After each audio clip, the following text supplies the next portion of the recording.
बंगाल की राजनीति में इन दिनों वंदे मातरम को लेकर बवाल मचा हुआ है। दरअसल शुभेंदु सरकार आने के बाद वंदे मातरम को लेकर एक आदेश जारी किया गया। इसमें कहा गया कि सभी मदरसों में वंदे मातरम गाना अनिवार्य हो जाएगा। इसके बाद से विवाद शुरू हो गया। विपक्षी दल सवाल उठा रहे हैं, तुष्टीकरण की बात कह रहे हैं, लेकिन इसमें ये तुष्टीकरण की बात कहाँ से आई, इसका इतिहास क्या है और बंगाल की एकता से जुड़ा इसका इतिहास कैसे है, ये नवीन जी हमारे साथ हैं, वो बताएंगे। ये कैसे शुरू हुआ सर वंदे मातरम की जो इतिहास आप देखते हैं? देखिए, वंदे मातरम जब लिखा गया था सन 1875 में, तब उसको लेके विवाद हुआ और तब जब बंकिम चंद्र चट्टोपाध्याय ने अपनी जो कृति थी उसमें जोड़ा और वो उसका एक इंटीग्रेटेड पार्ट हो गया। और ये ऐतिहासिक उपन्यास है जो बंगाल की उन दिनों की पृष्ठभूमि और उस नॉवेल की पृष्ठभूमि है वो कम्युनल है, लेकिन उसका हिस्सा होने के वजह से उसको कम्युनल से जोड़ना ये तो पहली बात गलत मान लिया है। उसको गलत पृष्ठभूमि में लोग लेके चले जाते हैं। लेकिन ये एक ऐतिहासिक तथ्य है जो भूल जाते हैं लोग कि भाई हिंदू मुस्लिम एकता का सबसे बड़ा प्रतीक आज़ादी के आंदोलन में वही वंदे मातरम गीत था जब बंग भंग हुआ था। जब ईस्ट बंगाल और वेस्ट बंगाल का विभाजन हिंदू मुस्लिम को तोड़ने के लिए जब अंग्रेजों ने किया था, तो 1905 में जब ये हुआ कि भी दोबारा उसको यूनिफाइड किया जाए और एकीकृत किया जाए, तो बंग भंग को एक करने के लिए लॉर्ड कर्जन के फैसले के खिलाफ जब आंदोलन हुए, तो उन आंदोलनों जितने भी आंदोलन और सभाएं होती थी तब, क्योंकि हमारा जनगण मन राष्ट्रगीत लिखा नहीं गया था और कोई किसी गीत को उस रूप में मान्यता नहीं थी, और बंगाल से ही सारी राजनीति जो है देश की गवर्न होती थी। और वहां जब इस बारे में जब सभा हुई और उसके जब होते थे तो उन सभाओं में वंदे मातरम गाया जाता था और उस दौर में जोश जगाने का काम करता था। लोगों को जोश जगाने का, और वो एकीकृत करता था लोगों को। तब किसी ने नहीं पूछा था कि भाई हिंदू या मुस्लिम, क्योंकि बात यही थी कि ईस्ट बंगाल जो था वो मुस्लिम डोमिनेंट था और वेस्ट बंगाल था वो हिंदू डोमिनेंट था। दोनों के एकीकरण की बात थी और उन दोनों को एकीकृत करने के लिए अगर कोई गीत था तो वो वंदे मातरम ही था। और वंदे मातरम को जब गाया और सब लोगों ने एक साथ गाया, और ये बात जब बंग भंग की जब हो रही थी, तो वो स्थिति में जब आप एकीकरण की बात कर रहे थे, तो ये मुस्लिम तुष्टीकरण या हिंदुओं के तुष्टीकरण का या किसी के खिलाफ या किसी के फेवर में वाली बात होना ये बहुत गलत है। और इस गीत को उसी वजह से आजादी में उस दौर में उस आंदोलन का राष्ट्रगीत या बंगाल का राष्ट्रगीत कहा जाता था। तो ये स्थिति आज उसी बंगाल में इसी वंदे मातरम को गाने पर इस तरीके का विवाद हो रहा है, तो ये बहुत दुखद है। जो गीत जो है लोगों को यूनाइट करने का काम कर रहा है और वही उसका केंद्र है बंगाल, और उसी में आज इसको विभाजन की तरह पेश किया जा रहा है। इस तरह से कभी राष्ट्रगान पे भी सवाल उठाए जा सकते हैं? नहीं, बिल्कुल। देखिए, क्योंकि राष्ट्रगान के बारे में जब 1911 में जॉर्ज पंचम भारत आए थे और उनको जब भारत का कहा गया कि भाई कि वो उनको राजा घोषित करा जाना था और दिल्ली दरबार लगा था, तो जब वो मुंबई पहुंचे तो उनके स्वागत के लिए जो गीत लिखा गया था वही जनगण मन।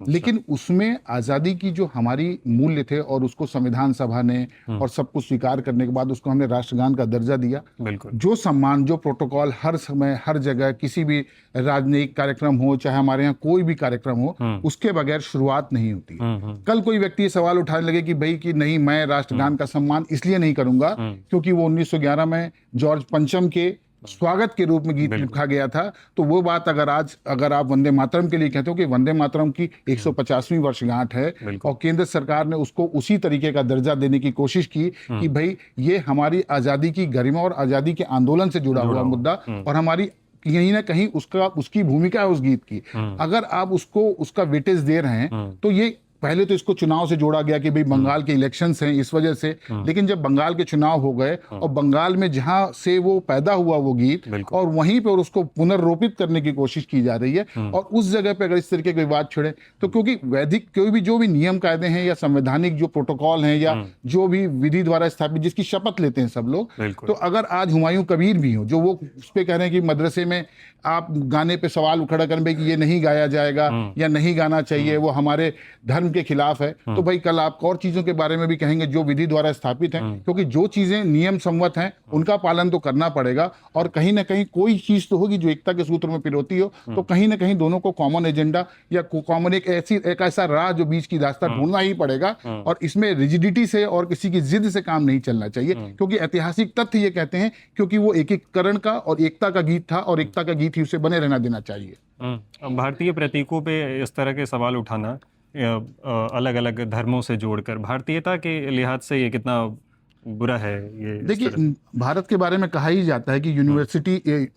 यूनिटी इन डाइवर्सिटी का जो भारत का जो है कि अनेकता में एकता का भारत का जो मूल स्वरूप है कि भाई भारत में भाषाएं अलग हैं, मत अलग हैं, लेकिन हमारे बीच में एकीकरण है और इतनी भाषाएं और इतनी डाइवर्सिटी पूरी दुनिया में कहीं नहीं है। और यही भारत की खूबसूरती है कि हर तरीके के, हर धर्म के लोग, और कई लोग तो ऐसे हैं जो विदेश के धर्म जैसे यहूदी हमारे यहाँ आके रह रहे हैं। हमारे यहाँ जो है पारसी समुदाय भारत में लंबे समय से रह रहा है और वो भारत को अपना ही देश मानते हैं। टाटा ग्रुप जिसने पूरे भारत में इतनी सेवा दी और इतने इंडस्ट्रियल रिवॉल्यूशन का भारत में प्रतीक रहा है, तो अगर वो चीजें हैं तो जो चीजें रही वो भारत में हमने जो पाया उसमें उनका बड़ा योगदान रहा, तो उन्होंने भी उसी रूप में भारत को स्वीकार किया था। तो हमने कभी लोगों के साथ भेदभाव उस तरीके से किया नहीं, लेकिन जो हमारे देश में ही लोग हैं और वही आपस में सिर्फ इन्हीं मुद्दों पे कि भाई वंदे मातरम गाने से किसी की धार्मिक आस्था को चोट कैसे पहुंचती है, ये मुश्किल है। क्योंकि अगर आप राष्ट्रीय प्रतीकों की बात करते हैं, राष्ट्रीय नियमों की, राष्ट्रीय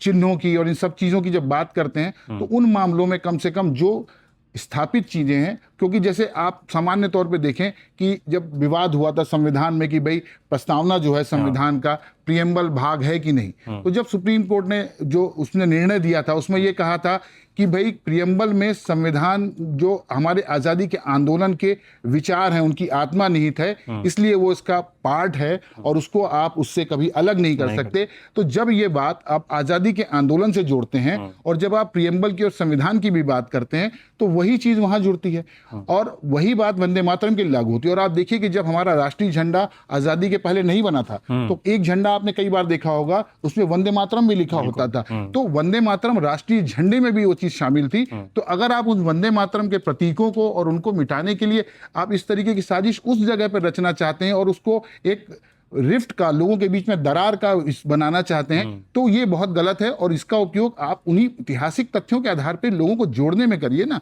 आप इतनी मेहनत अगर उसको प्रतीकों को बांटने में करना चाहते हैं सिर्फ इस लोभ से कि भाई कि हमारे हाथ से सत्ता निकल गई और अब हम जो है फिर उन्हीं रास्तों से वापस लाना चाहते हैं जो हमारे बेसिक थे, जिनसे हम 15 साल से 20 साल से रूल कर रहे थे, तो ये गलत है। क्योंकि कुछ चीजें जो हमारी अपनी हैं, अगर ऐतिहासिक तथ्यों पे अगर दुनिया में कोई हमारी हड़प्पा संस्कृति के बारे में भी बात करता है, अगर जो तथ्य हैं हमारे पास, जो साइंटिफिकली चीजें थी जिनके प्रूफ हैं, उनके हम मानते हैं ना कि भाई कि ये हमारे पास था, भारत की सबसे पुराना जो सभ्यता है वो है, तो उन प्रतीकों को, चिन्हों को आप नकार तो नहीं देते हैं। हड़प्पा अगर पाकिस्तान में थी, हड़प्पा सभ्यता और मोहनजोदाड़ो और वो सबसे बड़े सेंटर हैं।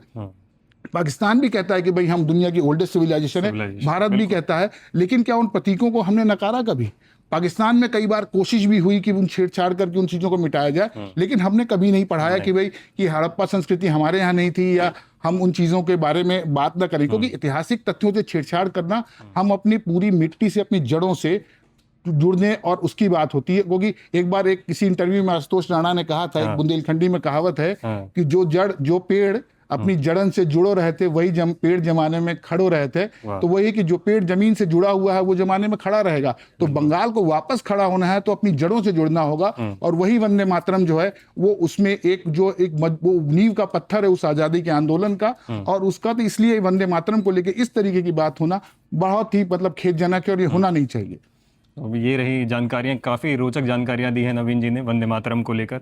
उम्मीद करते हैं आपको ये वीडियो पसंद आया होगा। इस तरह के और वीडियोस के लिए टाइम्स नाउ ऑफ भारत के साथ जुड़े रहें। शुक्रिया। खबरों की रणभूमि में यहाँ शोर नहीं, सोच लड़ती है, जहां शब्द नहीं, फैक्ट्स वार करते हैं और हर सवाल खोलता है सच की नई परत।